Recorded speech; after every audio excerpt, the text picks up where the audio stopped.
2020년 기억하시나요? 전 세계가 팬데믹으로 거의 멈춰섰잖아요. 그런데 정말 이상하게도 주식 시장은 오히려 폭등했단 말이죠. 아니, 경제는 가라앉는데 주식은 오른다? 어떻게 이런 일이 가능했을까요? 자, 오늘 이 시간에는 바로 이 미스터리, 침체된 실물 경제와 불타올랐던 금융시장 사이에 이 거대한 단절 현상을 한번 제대로 파헤쳐 보겠습니다. 네, 2020년은 딱 이 그림으로 요약할 수 있을 것 같아요. 한쪽에서는 위기에서 태어난 거대한 곰, 그러니까 약세장이 모든 걸 끌어내리려 하고, 다른 한쪽에서는 모든 예상을 깨고 솟아오른 황소, 강세장이 버티고 있었죠. 이 엄청난 두 힘이 어떻게 싸웠는지 지금부터 그 현장으로 들어가 보겠습니다. 이야기의 시작은 바로 전 세계가 이 위기가 얼마나 심각한지 깨닫게 된 그 순간, 바로 대유행 공포에서부터 출발합니다. 모든 건 바로 이날이었어요. 2020년 3월 11일, 세계보건기구가 코로나19를 팬데믹으로 공식 선언한 날이죠. 이게 그냥 단순한 발표가 아니었습니다. 사실상 전 세계 경제의 셧다운 버튼을 누른 거나 마찬가지였어요. 모든 게 그야말로 순식간에 멈춰버렸습니다. 그 충격이 어느 정도였냐고요? 이 숫자 하나면 설명이 끝납니다. 마이너스 14%. 2020년 2분기에 전 세계 GDP가 무려 14%나 곤두박질을 쳤어요. 이게 어느 정도냐면 2차 세계대전 이후 최악의 경기 후퇴였습니다. 정말 엄청난 숫자죠. 말 그대로 세계의 공장들이 다 멈춰선 겁니다. 보세요. 미국의 제조업 생산은 25%가 줄었고 유럽의 산업 생산도 12%나 급감했죠. 이건 그냥 생산 차질 정도가 아니라 전 세계적인 생산 마비 상태였다고 봐야 합니다. 결국 이런 경제적인 충격은 고스란히 사람들한테 돌아왔습니다. 전 세계적으로 무려 1억 9,500만 명, 이 어마어마한 사람들이 일자리를 잃거나 아니면 일하는 시간이 줄어드는 고통을 겪어야만 했죠. 이 지도를 한번 보세요. 위기가 정말 전 지구적이었다는 게 한눈에 보이죠? 붉게 표시된 대부분의 나라들이 마이너스 성장을 기록했습니다. 몇몇 아주 작은 예외를 빼고는 말 그대로 전 세계가 이 침체의 늪에 함께 빠져버린 겁니다.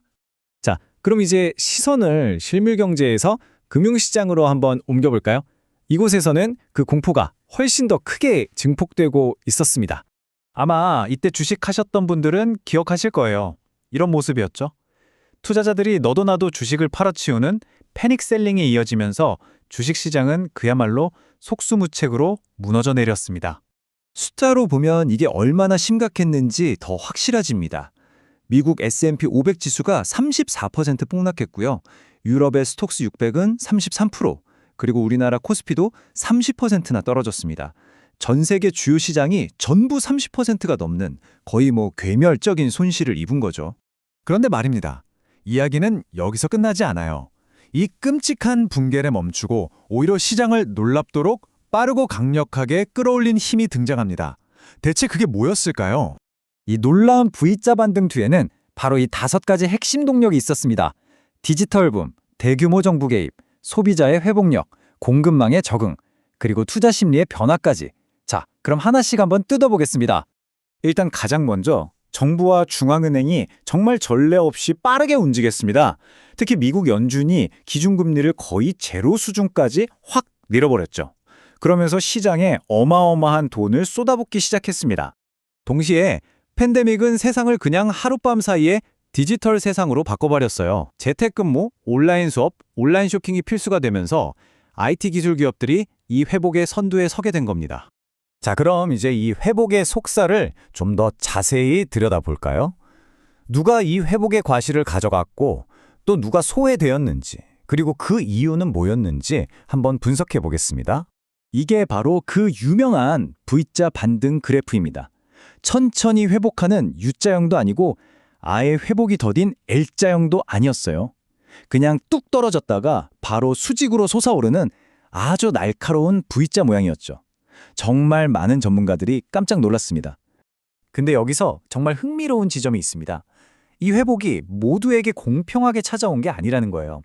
IT나 반도체 같은 분야는 무려 45%라는 엄청난 회복세를 보였는데 서비스나 관광업은 겨우 10% 회복에 그쳤습니다. 말 그대로 디지털 전환의 혜택을 받느냐 못 받느냐가 시비를 가른 거죠. 승자의 얼굴은 아주 명확했습니다. 반도체 같은 하드웨어로 이 디지털 세상을 뒷받침한 삼성전자, 그리고 비대면 결제 같은 서비스로 우리 온라인 생활을 편리하게 만들어준 카카오페이 같은 기업들, 이런 곳들이 엄청난 성장을 이뤄냈죠. 특히 우리나라 시장의 회복세가 눈에 띄었습니다. 기술과 무역을 기반으로 한 한국의 코스피는 저점 대비 무려 28%나 반등하면서 미국이나 유럽 시장보다도 더 빠른 회복 속도를 보여줬어요. 자, 이제 슬슬 마무리할 시간인데요. 마지막으로 이 거대한 위기가 우리에게 어떤 교훈을 남겼는지, 그리고 앞으로 우리는 무엇을 준비해야 하는지 한번 짚어보겠습니다. 이 복잡했던 사태에서 우리가 꼭 기억해야 할 3가지 교훈입니다. 첫째, 이제 경제의 맷집은 디지털 인프라에 달려있다는 것. 둘째, 위기 시에 정부가 얼마나 빠르고 강력하게 개입할 수 있는지 우리가 봤다는 것. 그리고 마지막으로 글로벌 공급망이 생각보다 취약하니 다변화가 꼭 필요하다는 겁니다.